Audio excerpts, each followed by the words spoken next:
You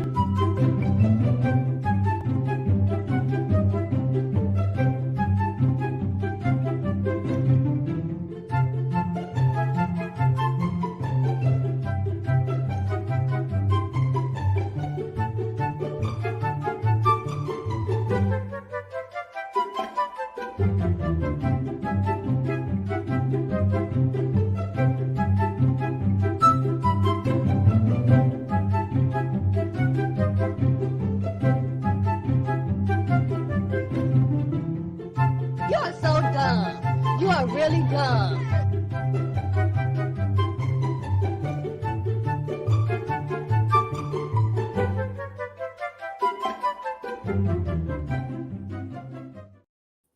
Hi, I kind of like that little. What's happening? What's happening, good people? How you guys doing out there? Y'all know what time it is, right? Y'all know what time it is. Y'all know who it is. It's me, your homegirl Adosha Wright, aka Key Lolo. What's happening, my good people? And y'all know who that is over there with that red hot chili pepper sweater on. That's right. Give it away, give it away, give it away now. What's happening? What happening is the one and only Cheryl Morrow, aka the Hair Oracle. You guys, come on in, come on in. You have just landed on Planet Pluto Pseudo. So onboard your motherships. This is America's favorite podcast about Afro hair. This particular platform is geared towards licensed professionals, your barbers, your cosmetologist, your natural hairstylist, and of course, your hair aficionados. And so we have a wonderful episode, and it is all about hair and mental health. And so this is the one I've been waiting on this whole month. Really? Yes. I have been waiting for this month to come because mental health is exactly how I got into hair. And so I'm just really ready to talk about, mental health in the barber and beauty industry, and, how I think, it could be used, or I think it's also being misused. So we have, let me see, how many Thursdays do we have in the month of May? So we have 1, 2, 3, 4. We have 5 Thursdays in the month of May. And so we can go ham on this topic, particular on Planet Pluto Pseudo. What's going on, Miss Tara Cherry? Welcome. We have a new member that just joined us today. And so whenever we have someone come in, we like to, give you a big fat round of applause because we appreciate the support. We always need some partners out here because they try to take us out. But I'm kind of like MC, like I ain't going out like a sucker no way. So I ain't doing none of that. So welcome. This is our 34th episode. And it's me, your homegirl Adosha Wright, aka Key Lolo.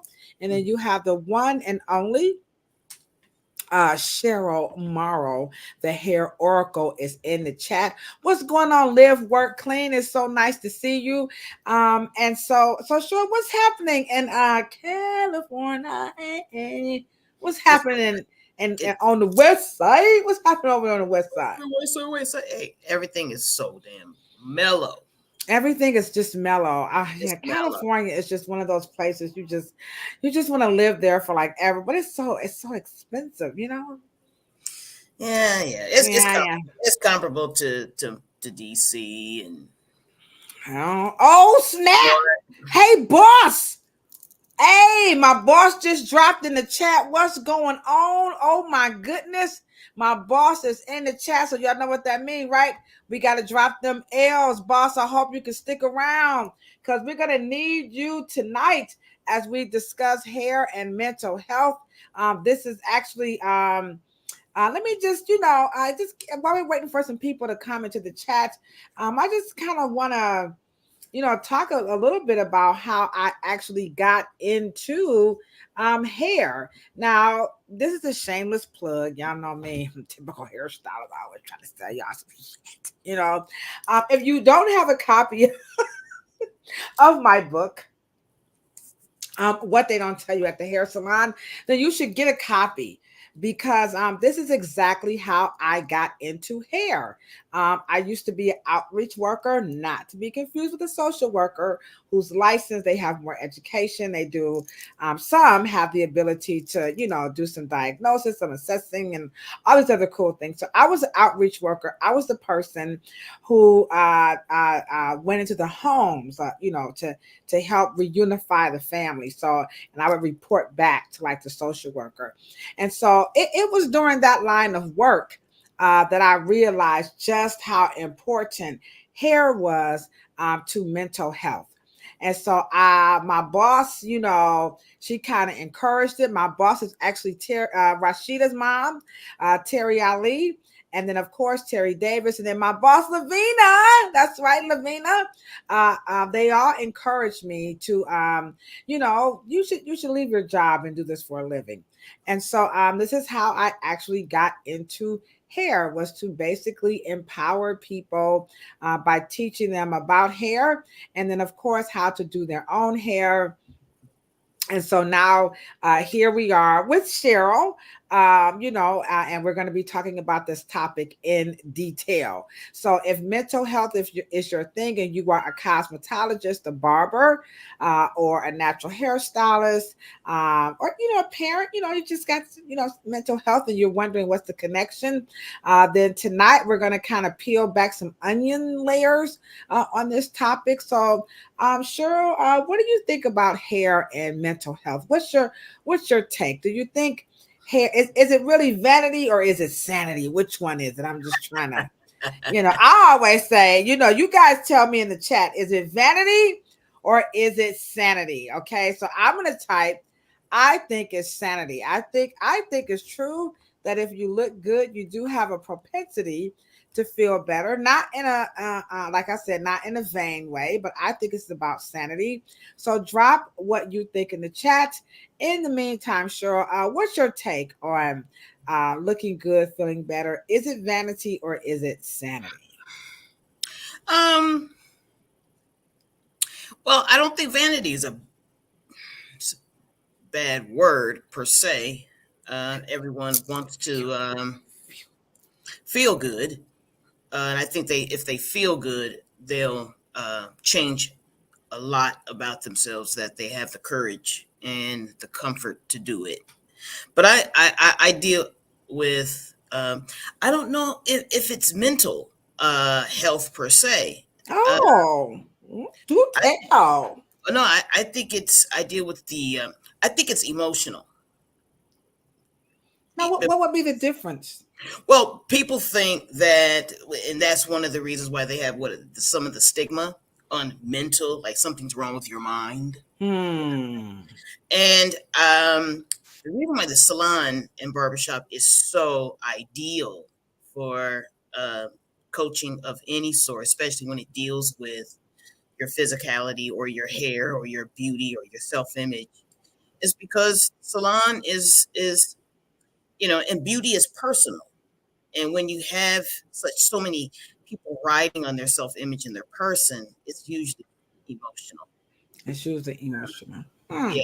And so I deal with the emotionality. Like you said, like you were writing your book, I wrote Beauty and Myth based on at least 3 or 4 clients in my experience with them. And so I dealt with the kind of inconsistencies in their emotionality and how it connected to their beauty image. Excuse me. And most times, and of course, I always say mental is a thought, an inappropriate thought, and you charge it with an emotion.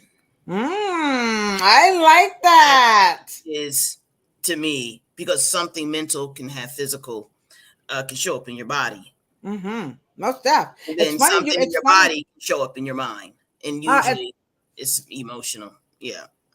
Yeah, it's funny you would mention that because every month we got the bomb book club jumping off here.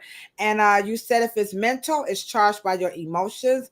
And That's a belief. sometimes, guys, sometimes it can show up in your health. And so tonight you are going to absolutely love our book of the month.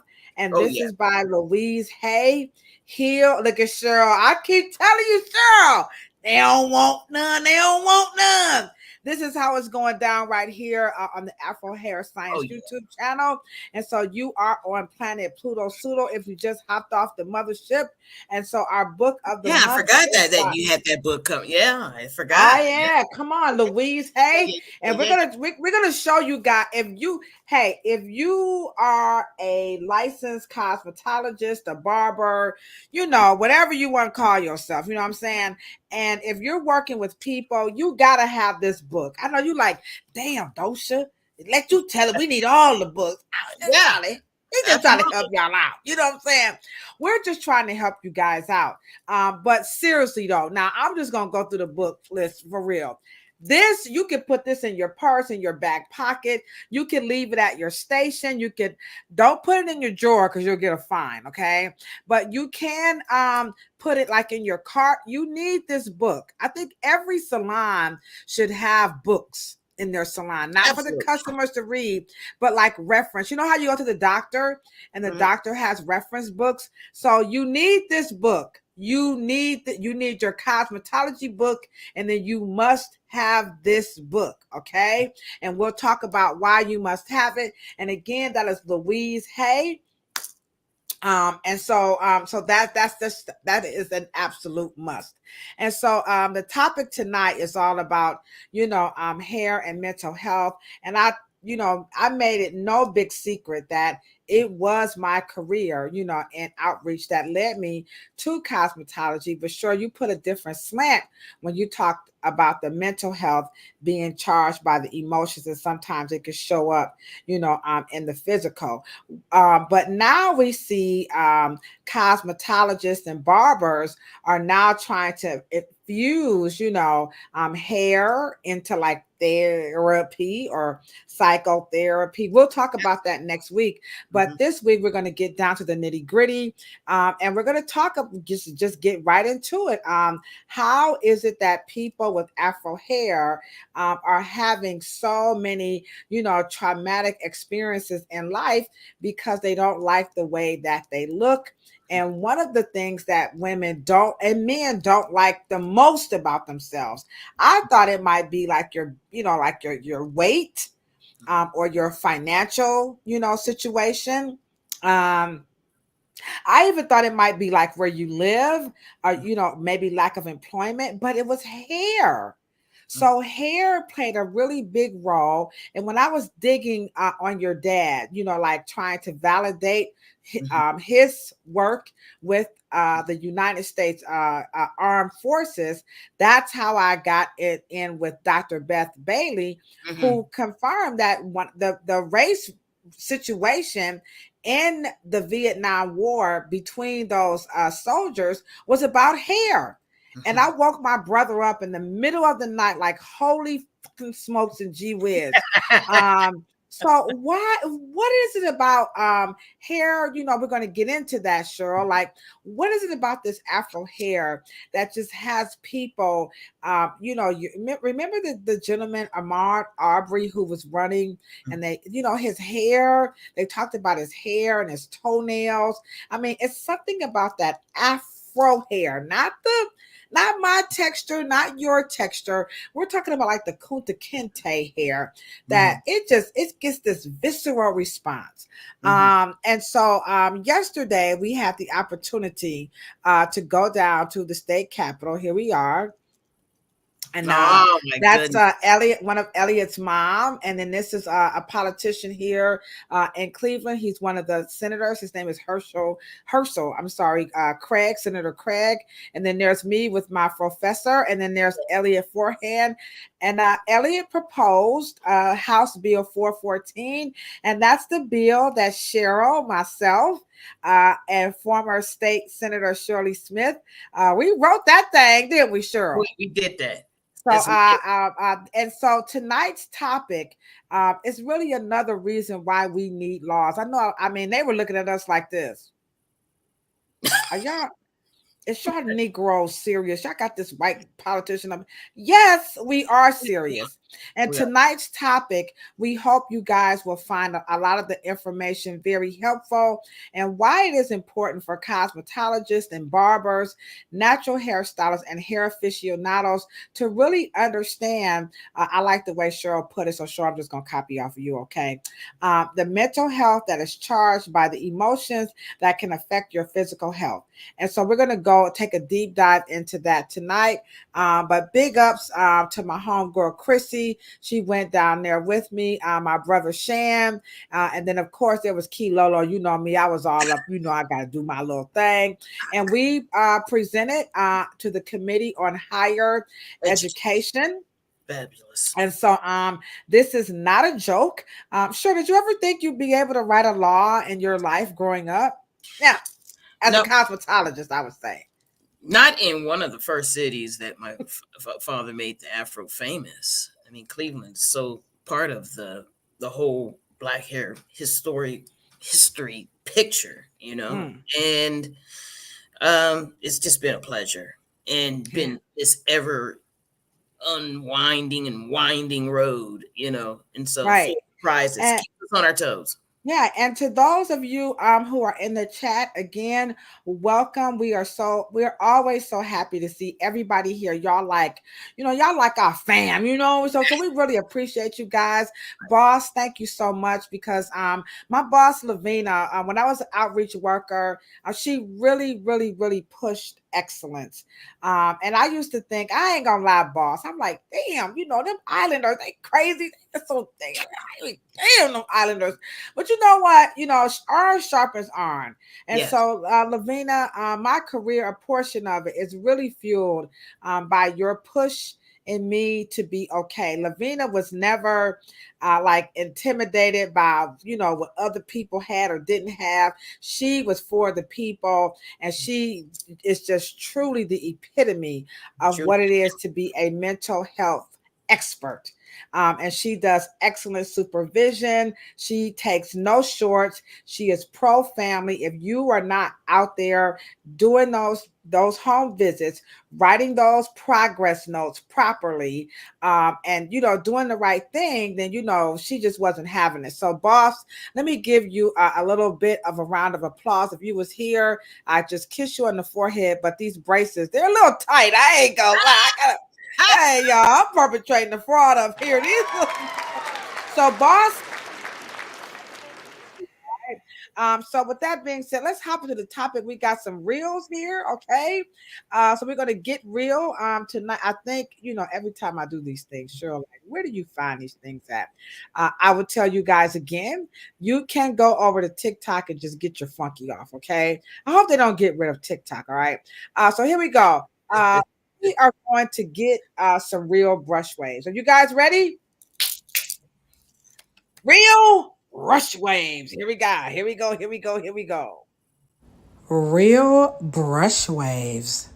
Stay low, make sure they don't see it. Come back, walk down, face them with that heater. The devil under your feet, you're on the way to see him. Goofy Uncle Production. I said 1 foot feet, ooh, walking with that heater. Look around, stay low, make sure they don't see it. Come back, walk down, face them. Oh, nah, dog. Come on, man. Now, I don't know if you noticed, but he was crying. Did you see that? I mean, that's the texture. Mm-hmm. It is that texture that struggles the most.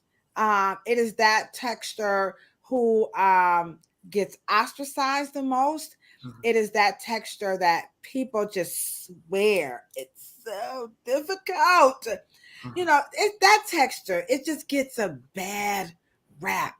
And so tonight we're going to go there. That's the one they said you should cut it off, you know, cookabuds and, you know, white A is for apple, J is for Jack. You ain't got no hair in the back.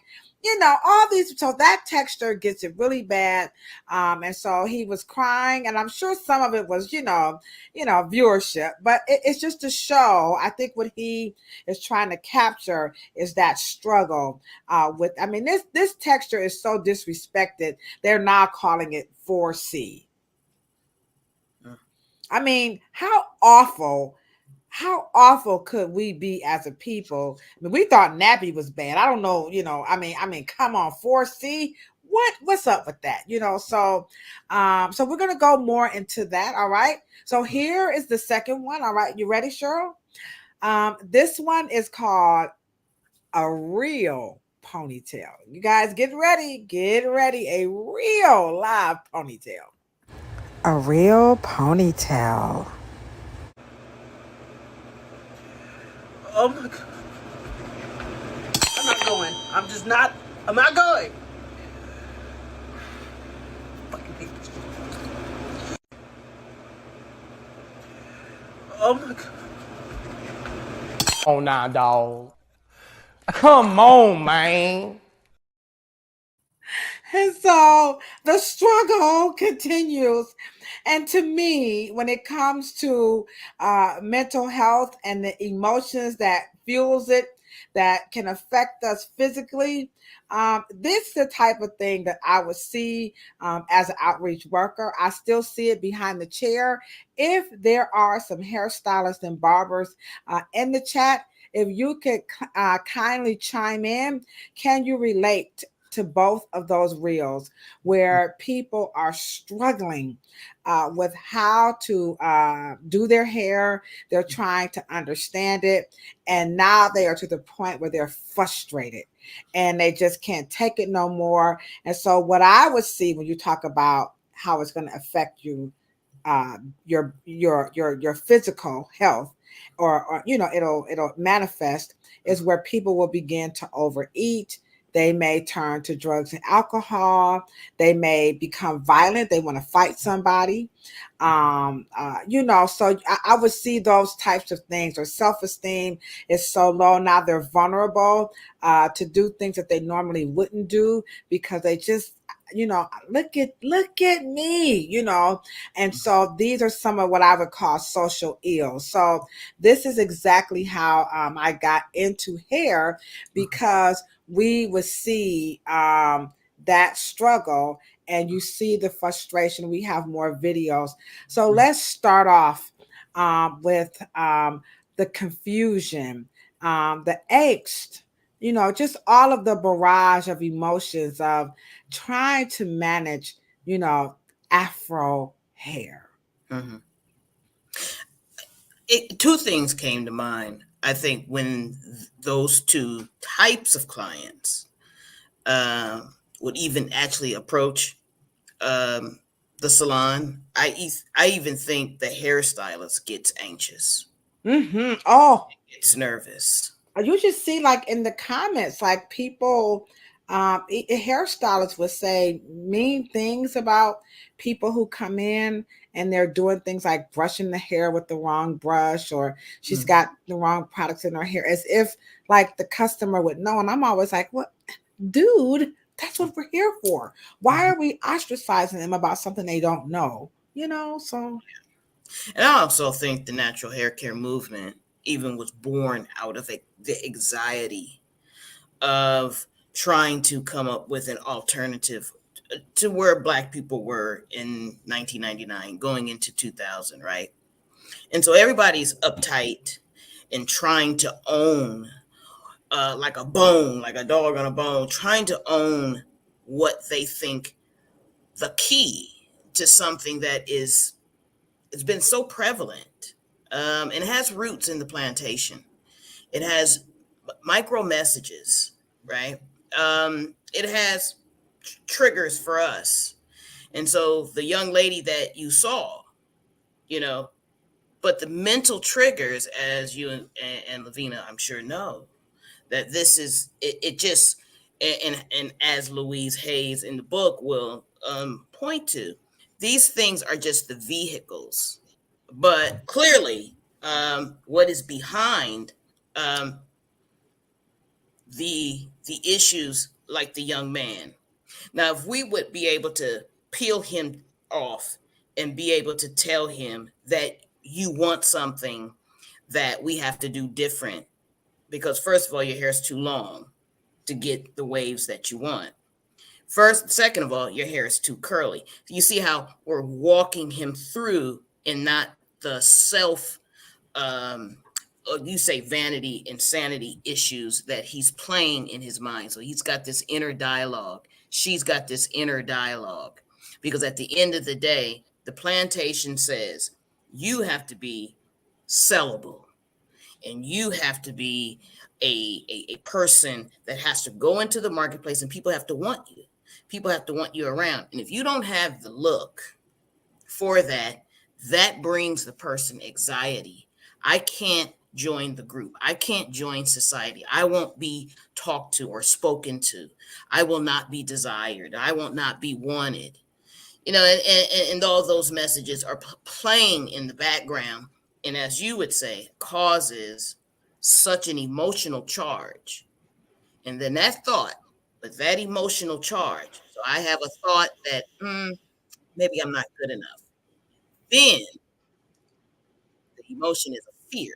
So now I'm not good enough matched with fear.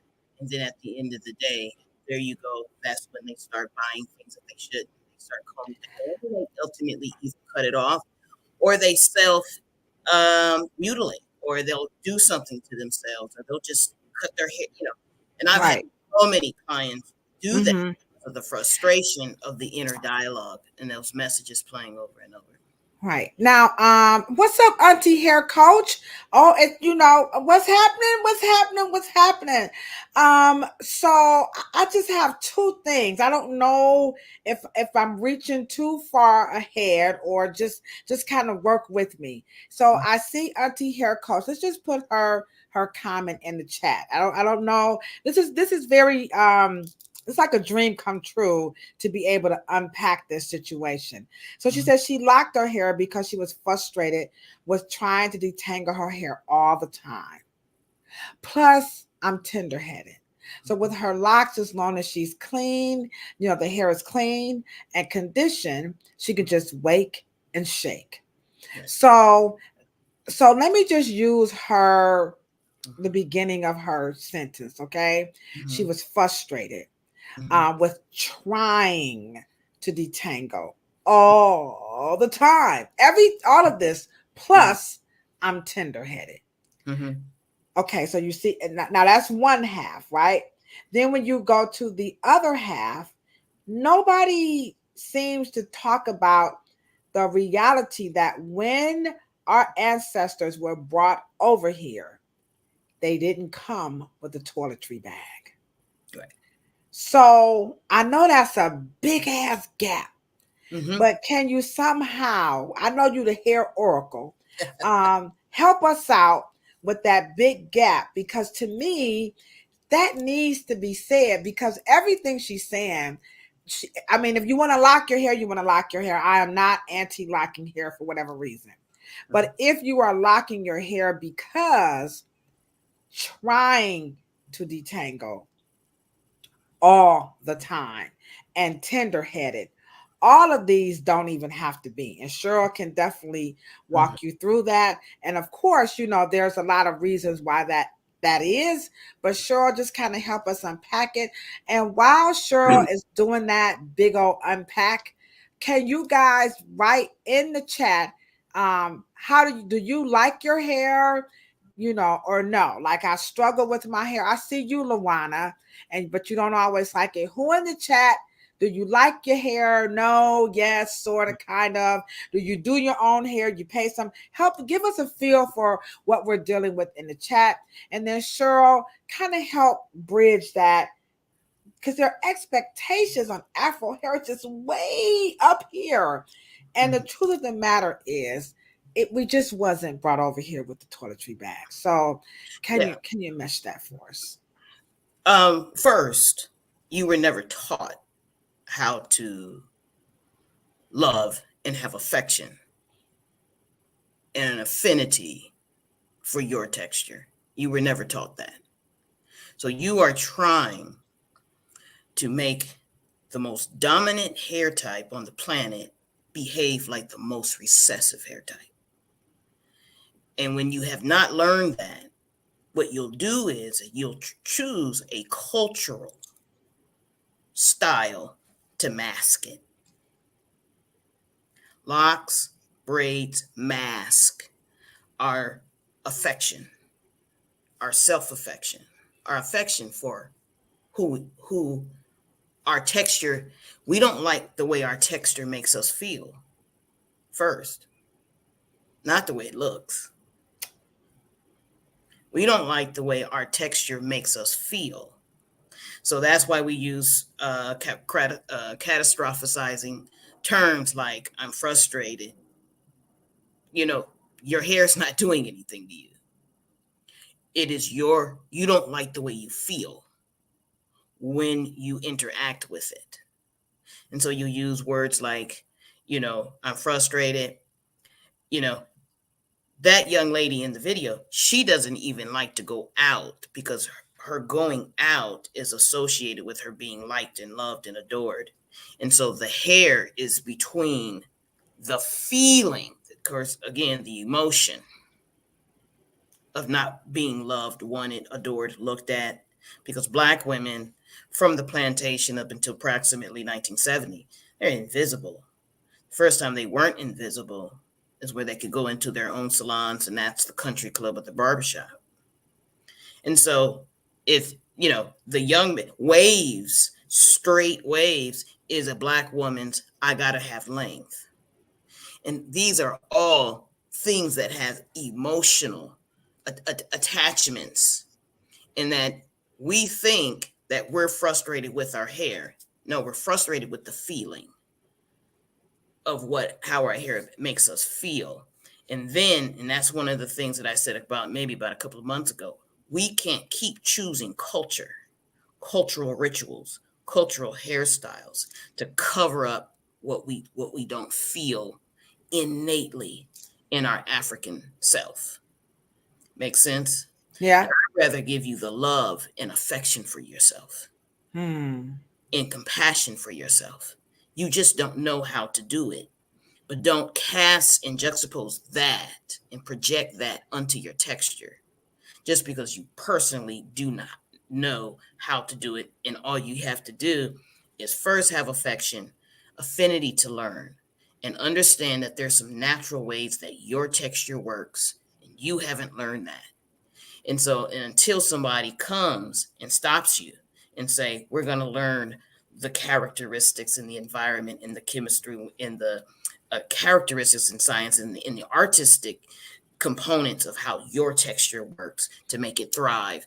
And then you can choose your style. Even if you choose to relax it, if you choose to straighten it, but at least you've conquered the affection. Right.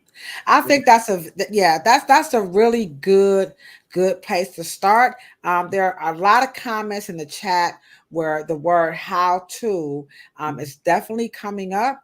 But to your point about, like liking yourself first and loving it before you can actually get a chance to, manipulate it and play around with it, because culturally, that is how it is in Africa. You don't just get to do your hair. You got to love the self first before you get to the hair.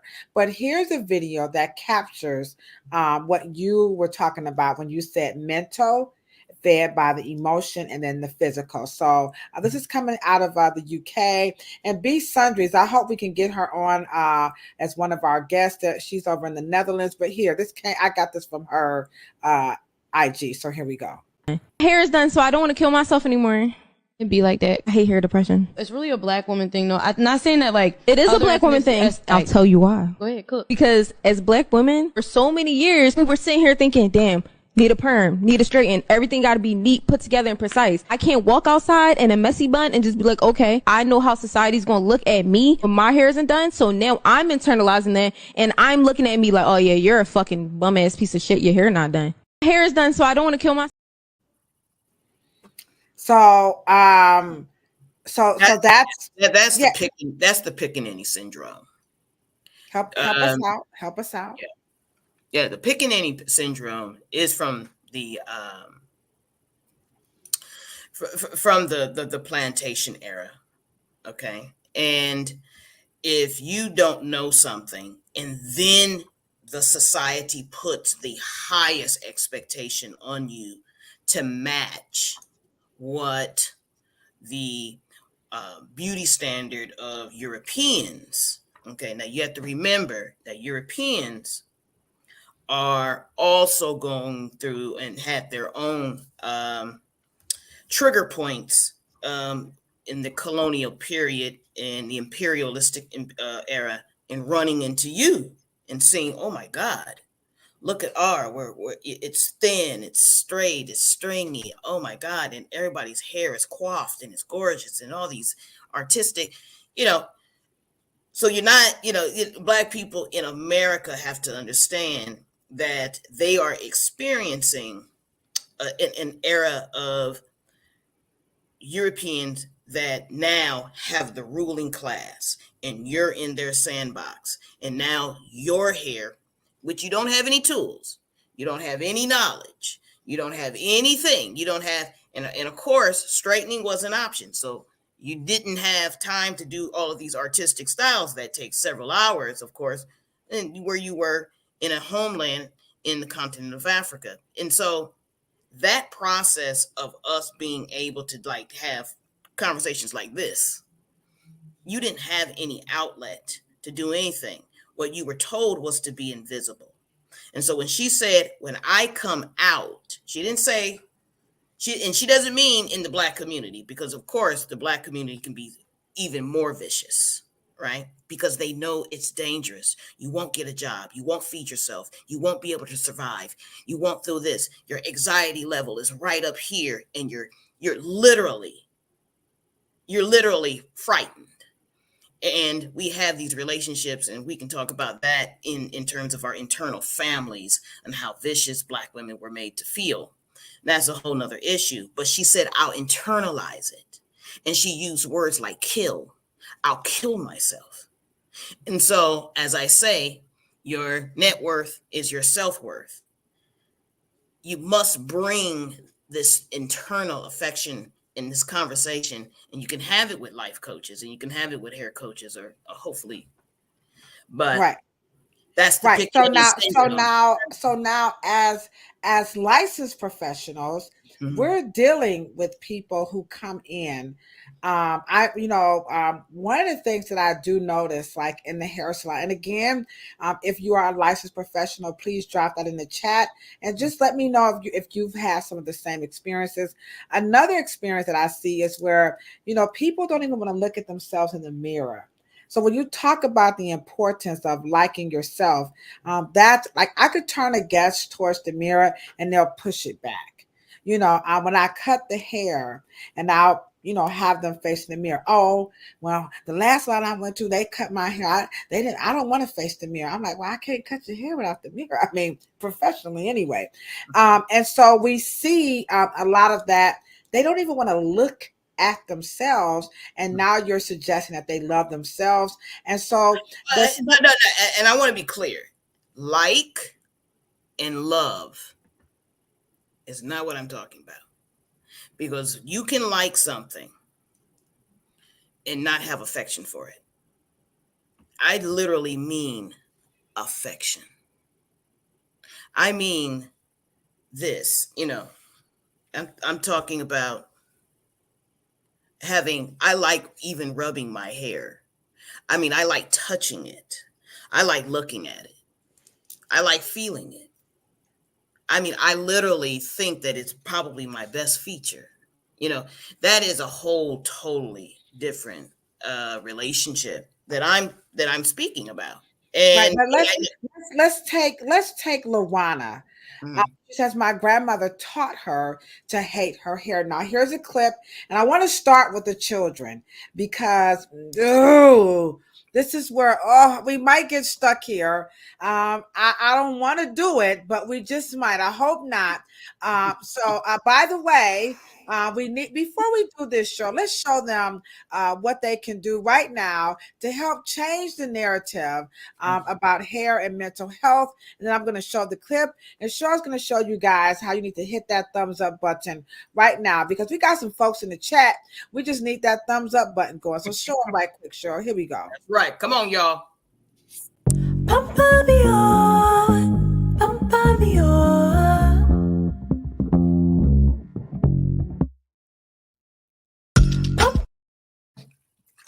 All right, so we truly appreciate that thumbs up button on our 34th episode as we talk about mental health and hair, or hair and mental health. So Lawana, stick around. And so this video, let me put your comment back up right quick, because I want to start this off with children, okay? So let me go back. So here we go. Here she go. Here they go. Why are you crying? It's too big for me. What? What's too big for you? My hair to get fit. Why are you crying? It's too big for me. What? What's too big for you? My hair to get fit me. It can't fit you. It's in my face. Oh, Nova. Nova, you have beautiful hair. No, it's too big for me. Nova, look at me. Look at me. Look at me. Everybody loves your hair. Your products did this. Your products makes your hair big and beautiful. I don't want this big hair. Nova, why are you crying? It's too big for me. So, so to me, it's starting, as a child. And when I was a kid, I was Nova. I hated it was too big for me. I do recall visualizing in my little mind that my hair was like an octopus and it was eating my mother, because my mother was just always like just trying to find her way. So let's start off with the grandmother who taught her to hate her hair, and now she's trying really hard to like it. Or a kid like me and Nova who was like, I just hate it. It's too big for me. Help us with this. Help me and Lawana, because you got a kid who didn't like it, and then now you have a kid who's taught not to like it, and we know what type of words that was probably said to Lawana about her hair texture. Usually if a grandmother is in charge of a little girl's hair, it is probably either some resentment there. And so let's just say if that scenario, Lawana, and let's play it back, because we can't play it back because you're a big big girl now, right? Big girl now, right.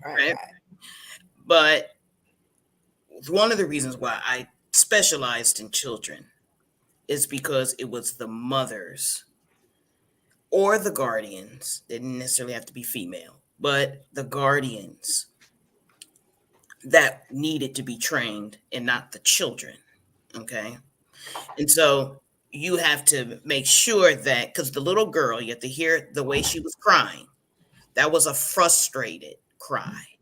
That was not, I didn't want to get my hair done. That was, Mom, I'm frustrated with your ass.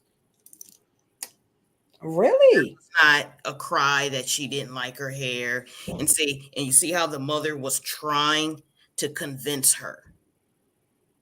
And see, and at that crying state, she's frustrated, and you don't do anything at that time. You just allow her to calm down. Okay. And so no one teaches you when you were your mother. And we have to make sure that when we're having affection for ourselves, we have to have affection for our mothers, because maybe they weren't taught, and then their mothers weren't taught, and their mothers didn't have time. And then too, let me be clear too. It's not just the fact, it should not have been personal, because it was not personal. It was not about, Lawana, your hair. It was about how the hair makes us feel. You It mean how Lawana's hair made her grandmother feel and how Liv worked clean. She said she cried every wash day. right. So let me So, just right. say this right quick. When I was an outreach worker, I can testify Mhm. to what Cheryl is saying, Mhm. because a lot of times when we would have those cases of alleged, child abuse, Absolutely. a lot of the hitting, seriously, guys, it came at hair time. Mhm. It did. It Mhm. came at hair time because the child would not sit their little ass still. Mhm. The hair reminded me of the daddy. Mhm. The hair made me miss the bus, So what you are saying now, these of course are isolated in my little petri dish. Yeah. And I'm not merely saying this is for all, but that is very real. So Yeah. when Oh, you talk absolutely. about this hair making you feel now, and this is where I get really upset with that natural hair, this culture Yes. of just misleading people who don't know the things that you are sharing with us tonight, where these parents just don't know. Yeah. The parents, they don't know. So, Afro curly hair is actually the most easiest hair to do. it really is. And you can't style a child's hair in that state. She is trying to express to you, I don't like your energy. I don't like this. I don't want anything to do with you being frustrated because it's hair time. No, it's your frustration, mom. And it's to be addressed. Don't get me wrong, because the mom does not have the techniques and she knows she doesn't. And so she brings the level of fear. Well, some parents, Cheryl, now y'all help me out. Mhm. Chad, help me out. Some parents really feel like, I just can't. Yeah. I'm just can't, and I'm gonna turn her over to the hairstylist Yeah. because no, I'm just no, I can't. Now I am from the home of our new cousin here, Miss Tara, and so I'm sorry, wrong thing. So she, even though I did not like my hair at that time, my mother obviously ended up doing a phenomenal job in making sure, like she says, my mother instilled in me to love it and made sure I knew how to care for it. Mhm. Now that I'm gonna give my mother, hold on, mama, may you rest in peace. And so I'm gonna give my own mama a big clap for that. Because she did what Tara's mom did. My brother is in the chat and he can tell you when live work clean. When you say you used to cry, baby, I used to run up and take a dive. I was so good, Cheryl. Hey y'all, I could fly in the air, slide underneath that bed, and wrap my fingers around, the bed post, and Shan would be pulling my fingers, and my other brother would be pulling my feet because I just did not want to get that hair. And I think what it was, as I look back, I think I just didn't want to sit my little ass still. I just wanted to go and play.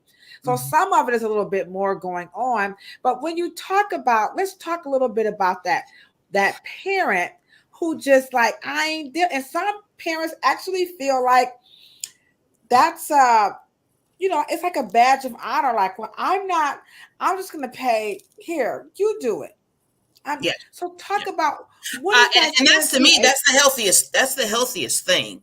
And hopefully you get a real child stylist pro that can, first of all, rehabilitate the mom, create trust between the mom and daughter. And you sent me also some video where the child was kicking in the chair and Mm-hmm. the woman was blow drying the hair. That is all of the frustration of the mother, the frustration of the stylist, and of course it's anxiety. It's a bunch of anxiety. It's anxious. It's sadness. It's erratic, and that particular, see, I would not put up with that in my chair. we are going to be, this is a special time. We're going to have a conversation. You're going to trust me, you know, and I understand it's all psychological, but it has deeper roots in the energy of frustration and resentment. And I think the mother, if she knows she has absolutely no skill, the best thing is to go see a But child. if a parent cannot have any skill, but she also may not have any money to pay somebody else to do the child's hair. So now we end up, so hold on. So now we end up with this and now this is a little bit over a minute, but I just want you to hear where people are. Now, I'm not saying this woman's mama didn't. I'm just absolutely okay. But I did, and it has conditioner in it.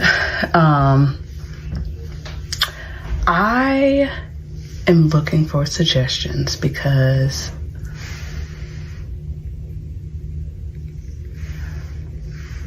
I don't do a whole lot to it, but at this point, I feel like what I do is too much for me. I'm just like over it. I have a lot of hair in my house, as y'all know.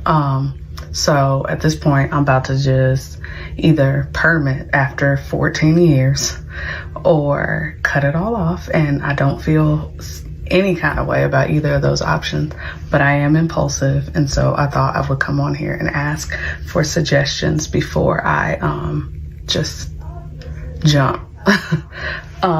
It is. So now you have a person who she grew out all this hair, you know, she got it there. She's sneaking, you know, she's like, I need some help. So she's on TikTok and she's looking for help. Because now remember now, this particular podcast is for licensed professionals. So let's just go there with people turning to a platform like an Afro Hair Science YouTube channel to learn or to get some help. Can you really, really get help from a digital platform? Now, come on, cosmetologists. This is where we get upset. I just want you to come on because this is real. We're talking about real stuff here. People are turning to social media because go to the hair salon. She just said, if you can't do it, you got two left thumbs or two, whatever, you need to turn the child over to someone or to a hair salon who can actually do it, right? But then here's a woman like, well, hell, I went there and they couldn't help me out either. So now what, Cheryl? Life coaches. I don't know if we have any hair coaches in the chat. I don't know if we have any hair coaches. We got auntie hair coaches in the chat. What's up, Miss Clark?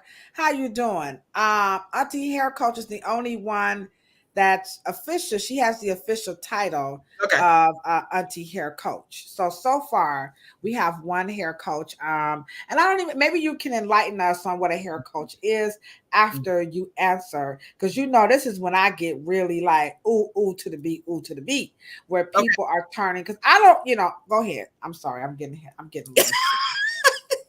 y'all know Kilolo. I'm gonna get you. So I want you to just to and I know you guys call me weird, okay? But I watched the video closely, right? And so she has I would say about 10%. She's proud of what she's been able to do, okay? Then she says, I don't do much with it, right? Then she gets self-conscious and she sneaks, right? I don't know if that was a husband or a mother or somebody that wanted to just call her and say, you dumb, do your hair. Or she's ever had that conversation because, of course, I don't know why she had the video. Now, key word, she says, come on, hair coaches. She says, I'm impulsive. So, one, we would have a conversation about her being insatiable. She's hard to please. You have hair. What is your problem? She didn't know what to do to it. She said, "I was become." She said, She did no. She says, I want to either perm it. Okay, now, do you know what to do with it? She doesn't know what to do with it. She's impulsive. She wants to do something to it. Now she says, cut it off. She's not gonna cut it off. She's full of shit. She's not gonna cut it off. Okay. Hair coach. Okay. That is when you have a conversation with that particular customer, because at the end of the day, she may not have, she's been told that she has beautiful hair and that she's lazy. Ah, Cheryl. That's a lazy client. That's an impulsive, boring, lazy client. She's bored. And that's, I just learned to hear. And so that's why she's sneaking, because come on, you have gorgeous hair. Blow it out. Do what I mean. You can do 50. But the question is, can she get this help online? Let's just say she says, I'm to the point where I've grown it. I've got this much hair, but even if I did want to blow it out, I don't know how to do it. Can people learn how to do their hair or whatever on these social media platforms? And she wants to be private. She can go on her lunch break. No one knows where she is, and go get a nice, beautiful consultation. Probably find an older hairstylist, probably, not so young, pulling her head, that knows how to work with that kind of texture. Okay. There's Theos around, and there's yous around, there's me's around. You know what I mean? Come on now. Get and really decide. She's not decisive. Decide what it is that you want to do. So when cosmetologists and barbers and natural hairstylists, when we are faced with a person like that, and we can discern, like, I see a lot of people who just don't want to do the work, or they just don't know how. And then you have professionals where we don't have the lingo. We don't know the tact. We get frustrated. So help us out with people who are like that, where, as my mama would say, playing the fool to try to catch the vibe. There you go. Okay. Because she started out like this. Anybody mama say something like that, you just trying to play the fool to catch the wives. She was trying to show us her length. Yeah, and I've been, but I want to get a relaxer. Y'all got a peep game. She just wanted a relaxer. She just wants straight hair. See, and make a decision. Now she went from relaxer to cutting it off. So how would a cosmetologist, how would a barber, how would a natural hairstylist, how would we deal with that? Because these are these mind games that we see that comes in our chair. And some hairstylists takes it personal and they get frustrated. They can't handle a customer who's very interesting. Let's just, for lack of better words, how do we handle those interesting people? Yeah, I think that once, and I'm going to say this, and we can go on to the next subject, but at the Afro Hair Science Summit, hair coaching is being able to play tapes of people. You have an advantage, LaDosha, because you hear game. You hear when people are saying what they're not saying, and what they are saying they're not saying. You can hear it. At the end of the day, you have to be able to hear the see the body language. She's not going to take a clipper, because if she did, she wouldn't have did the TikTok. She'd be bald-headed already. She's a punk. She ain't going to do it. Okay? And so at the end of the day, she's embarrassed. So now that we're talking about mental health, now we got to talk about the closeted natural hair care people that actually want to relax it. Now they in the closet. So that's a mental health issue, because she's trapped. Well, she's going to give up her blackness. Oh my gosh, she's invested 20 years in this natural hair thing. But isn't that part of that mental, that mental situation that's fueled by the emotions where you're starting to feel bad. Like I had oh my gosh, she was so beautiful. She had the most beautiful afro. I mean, she had hair like this gentleman here. Oops. Real brush waves. Stay low, make sure they don't see it. Some bad, walk down, face them with that heater. The devil. Okay, so her hair was like his, but she had been watching these videos, right? Where she was to put this custard, mustard, and peanut butter and jelly, and she was going to make this hair turn into something very curly. And I think cosmetologists and barbers struggle with telling a customer what Afro hair can and can't do without triggering something in the customer who's going to come back and say, absolutely, they're going to clap back. So, because now the cosmetologists, because we're going to hit on that too, because now they bugging. You know, now they back and forth like, whoa, y'all messing up. You can't get on the level with the customers that you serve. Absolutely. So you have to make sure you teach them and communicate to them what the parameters of this texture can do and what style will it render. This texture is highly non-absorbent. It's highly coiled. It is highly hydrophobic. Okay? It's designed that way. Okay? Your texture makes all of the other textures. Okay? Your texture is the most dominant. In fact, it is so curly, it will actually form a circle. Okay? And then when you pull it, it could be this long. Okay? That is a dominant gene expression. Okay. And once you solidify that in the mind and understand that nature created that is one of the oldest textures on the planet. Now, is that supposed to make the customer feel better? That's supposed to establish the expertise of you as the stylist to be able to tell him or her that your hair has a variation, has a gradient, has a very small gradient. Okay, it can do this, A, B, C, and D. Other than that, we are not going to do something that's going to disappoint you that works out. Or we can cosmetically adjust the texture by doing some chemical adjustments. Okay, we can do that. And then that will downgrade you to another type of texture. But as long as you understand we're downgrading it, okay?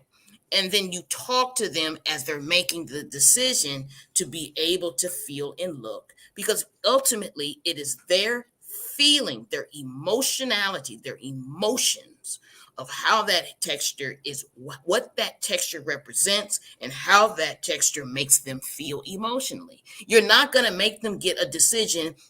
This ain't intellectual, y'all. This is not mental. So, and I know we're talking about mental health, but mental health is charged by an emotion. So let's show a video that's going to capture exactly what Cheryl is talking about. And she didn't even know I had this video. Here we go. I'm ready. No, you ain't. Y'all, I'm literally crying about my hair. Like, it gets so frustrating. If you're natural, like, I literally had to take a breather. Like, why can't my hair? I'm okay. I'm fine. My man is waiting on me, so I gotta go.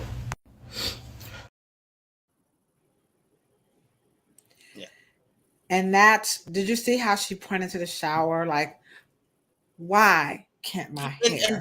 And that is not even realistic. She doesn't even know what that is. But what she does. That's what these natural hair people have duped. These natural hair MFs. That's a cosmetic hairstyle. And see, the natural world has told them that you are outside of your Africanity. your Afrocentric circle, if you use all of the innovation and things in the today's era, if you use any of those to make yourself have self-affection and self-affinity, that you are going to be outside of your natural, actual Black bullshit. It is so much bullshit. It's in other words, you ain't Black if you downgrade. Right. I'm telling you, because let me just say this. If Africanity is 360 degrees, so what if you're 45 or 90? Well, so what if you're 180? You are still of African descent and you can't change it just because you cosmetically designed to express it. Culture does not give you any Afrophilia. It doesn't give you any love. Culture is only to encase your techniques, your language, and your style. It has nothing to do with the core seed of how you emotionally affection yourself, how you feel about yourself. Because if that is not implanted, what freaking difference does it make how you culturally express or how you culturally identify? Right, because the truth of the matter is, now guys, if you have some questions, the chat is pretty full. So drop your questions in the chat. But what I was going to say, to that point, I think what happens is that people actually, and I love the word, I borrowed it from you, is that they become polarized, with fear about making a decision, so to the point that even cosmetologists and barbers are afraid, or they're stifled themselves to be able to tell the customer, this is what's going to work best for the scope of that. Because I say you have to do what the fabric calls for. But when you go off into what you're seeing on social media, you guys are going to mess around and be broke. You're going to spend so much money. And then you're still not going to have the hair that you want, because the hair physically, it can't do it. It just can't. And nobody talks about that. And so then we start to see, to your point, now here comes Louise Hay. You guys are going to love this one, all right? Where you have the mental that's fueled by the emotional, and now it's going to manifest in the physical. So what happens when you use this book, Louise Hay? So let's take, for example, a skin condition that we see a lot in hair would be eczema. Yes. So in this book, what she does is she has the actual physical manifestation from your stinking thinking. Here's the stinking thinking. Here is the positive affirmation. So you guys rock with me, all right? So here is eczema, breathtaking antagonism, mental eruptions. You see that? So sometimes you could be thinking, fueling in your thoughts so much antagonistic school of thoughts that it's manifesting into something called eczema. Absolutely. And so she has a affirmation where harmony, peace, love, and joy surrounds and indwells me. I am safe and secure. And one of the things that I noticed about this book, I'll pick diabetes. That's the book. This is the topic, the illness that let me know that maybe you could think your way into some type of a sickness, right? So it's brand new. So let's look at diabetes. A longing for what might have been, a great need to control, deep sorrow, no sweetness left. I cannot tell you. Every diabetic person I know,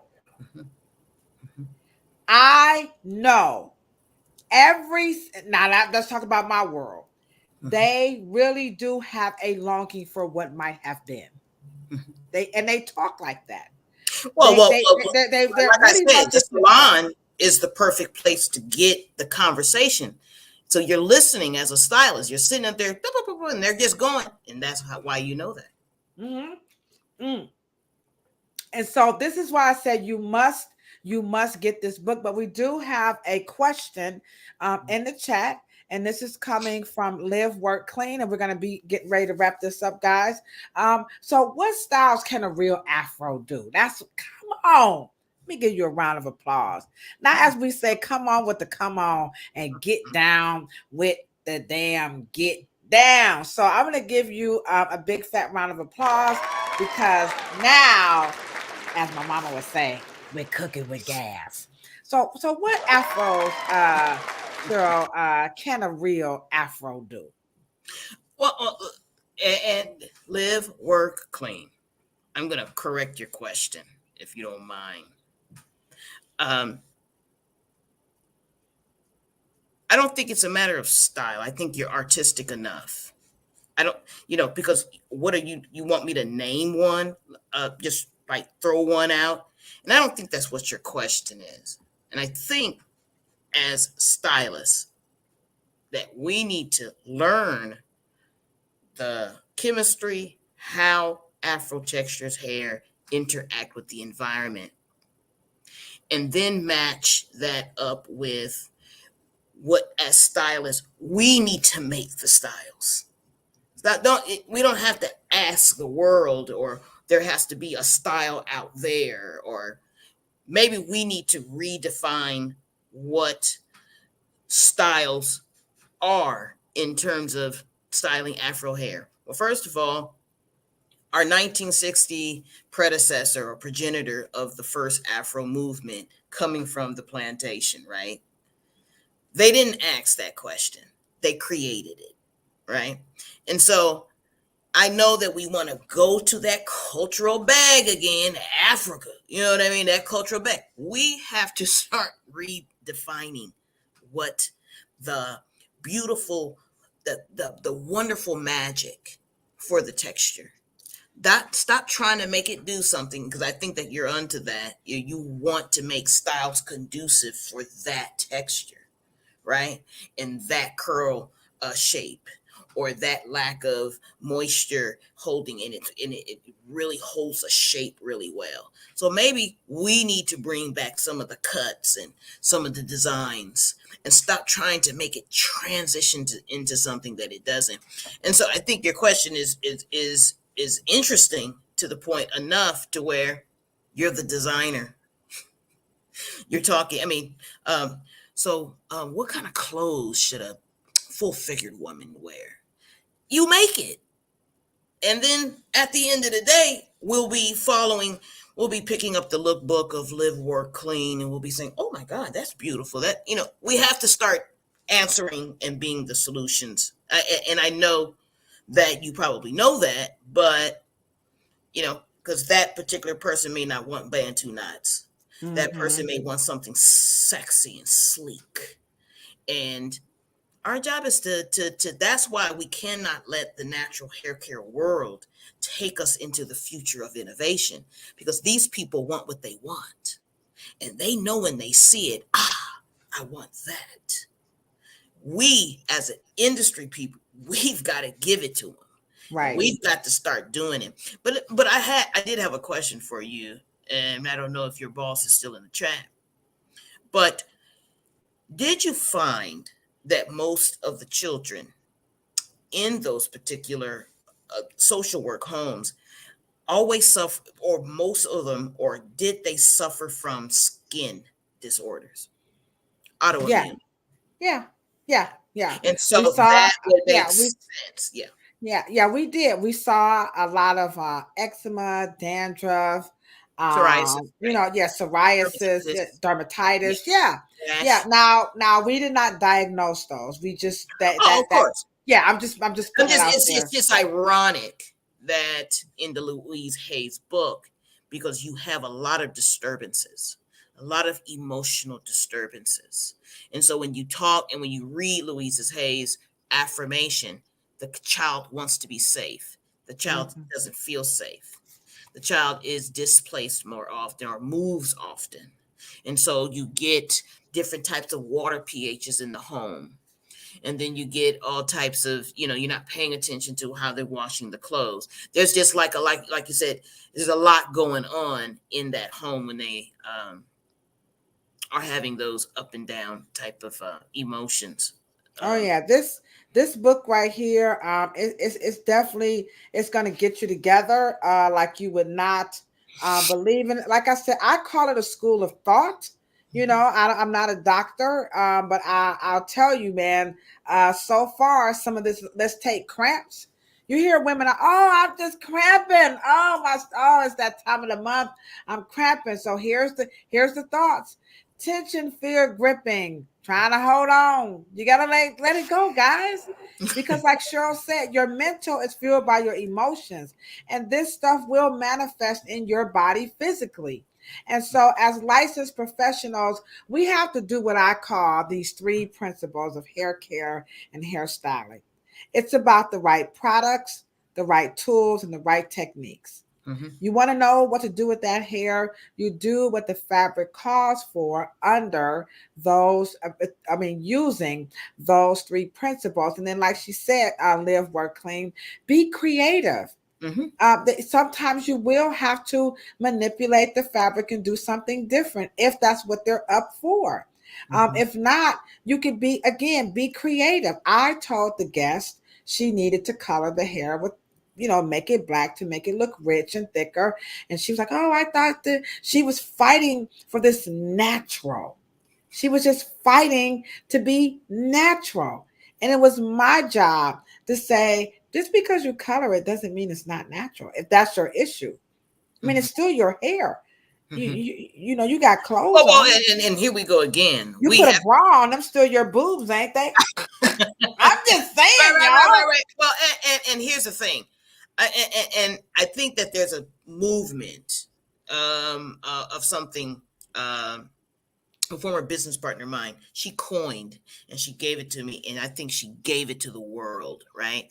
I think that there's going to be a new customer, and they're called Cosmo Naturals, right?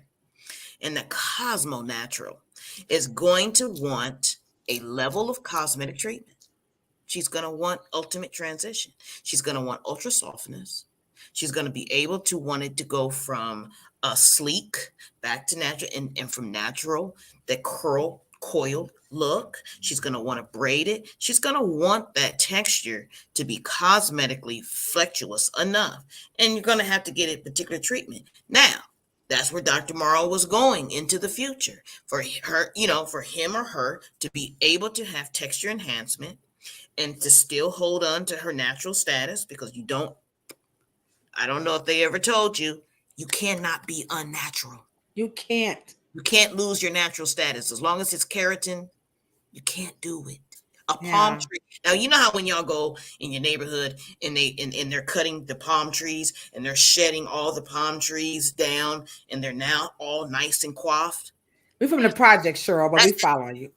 Right. Well, and you know how they take those rubber trees and they strip and then it's falling apart, and then they all strip it down to the nice hard bark, and they take all the crack and all that other stuff off. That is what a tree, that's the same thing as being textured enhanced. That is exactly what you're doing to the hair strand, but it's still a palm tree. It's still a tree. Right. And I think that is going to be the next era, but we've got to move the generation, because at the end of the day, I can't make you any darker. I can't change your nose. I can't change your lip. You're going to be a black woman. Okay. And at the end of the day, we just have to move this language forward. Yeah. And and to Cheryl's point, that's why we wrote, the Afro Hair Science bill, so that we can have some educational material to help your barber and cosmetology and natural hair instructors stop making stuff up as they go along. Afro hair, it actually has a science. Yes. And it does encompass, it incorporates, it utilizes mental health. This is the month of May, and we are definitely going to address those issues right here on Planet Pluto Pseudo for the next 5 Thursdays, and then over on the dumbest shit that people say about black hair. Because, you know, we say some dumb shit in the name of mental health when it comes to hair, but we need to clear it up. So writing laws to help change the industry to protect people and professionals from themselves, that's really, really important. You might think your job behind the chair is all about hairstyling. I know I did. But Shirley and I just found out late last year that we're going to be writing a law. And so we have to thank Ohio Representative Elliott Forham for just like, you know, having the courage to come with us. It was his ideal to like, then you guys need a law. We were like, what you talking about, Willis? You know what I'm saying? And so that's how it is. But in the meantime, we want you guys to look forward to learning more about the Afro Hair Science Summit that's happening this year in 2024.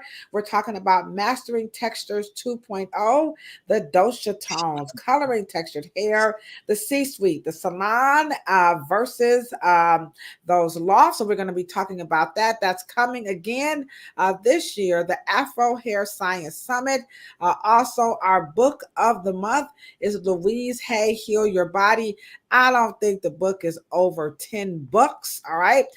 In the meantime, because you can't learn about hair on social media, it'll give you a behind the scenes. But if you want some hands-on help with your child's hair from 1 to 18, okay, we have a free workshop. It's sponsored by Rev Air on Sunday, May 19th. Call us at the Reverend's Design Team Hair Salon, 216-321-1101. It is for the free. And you get a free goodie bag. We'll have some snacks. It's hands-on. The entire Reverence Design team will be there to navigate the discussion by myself, and Christian is going to be our master educator using Afro Hair Science. That is totally dynamic. It is free. So big ups to Rev Air. And thank you so much, Cheryl, for, you know, just giving us some new knowledge to be of better help to families, and they need that. Yeah, this is actually 100% free. So Cheryl, close us out. We're going to be back next week, and we are going to talk about therapy. Should we be putting hair in the middle of therapy and psychotherapy, and are we dumbing it down? You know, is that a good thing to do? So wordplay and mental health with hair, we're going to talk about that. We need to, because that's really important. I see that a lot. So Cheryl, give us some closing thoughts as we wrap this up. I know, guys, we have a lot to deal with in the salon arena and barbershops. But I know that there is also a lot to deal with in the industry. We've got the relaxer issue. We've got the Crown Act. We've got people who don't know how to buy product. They don't know what to do. I know people, you know, don't trust us, or they don't trust themselves. And then we've got law deregulations going all over the place. And then the death of YouTubers. The influencers are changing. The natural hair movement is changing. I know it's a lot, but this is the time to connect with each other, and hopefully we could give each other a reprieve, bring some calm, assertive energy to your chair. You're the boss, but you have compassion, and just know that a thought with an emotion is something called a belief. And when those beliefs get in there, and Luana, and I understand, you were told to believe that your hair was bad. A thought charged with an emotion becomes a belief. And that we can just together, me and LaDosha here for you, and hair coaches out there, just try to sit them down, make them relax, and get all the angst off, and so they can, you know, really enjoy their salon visit. Yeah. Take some time, make some time to love on yourself, everybody. You know what we used to say in the hood, when God made me, he broke the mold. You know what I'm saying? I Sometimes could. you just gotta talk that shit to yourself. You know, you just gotta say it. You know what? When she made me, she broke the mold. It's only one you. There's nobody else like you. Absolutely. And so we know this Afro hair has been terribly marginalized. It has been misrepresented. It has been sensationalized out of this world. I mean, and then like Cheryl said, they're using culture to try to, oh, almost got it. Oh, you're almost African. Hey, don't fall for the okie doke. You know, don't fall for the okie doke. These people they just try to get your money. That's why we're here. So Yeah. come back on Monday on the dumbest shit that people say about black hair, and we're gonna talk about a bad hair day. We go in there. What?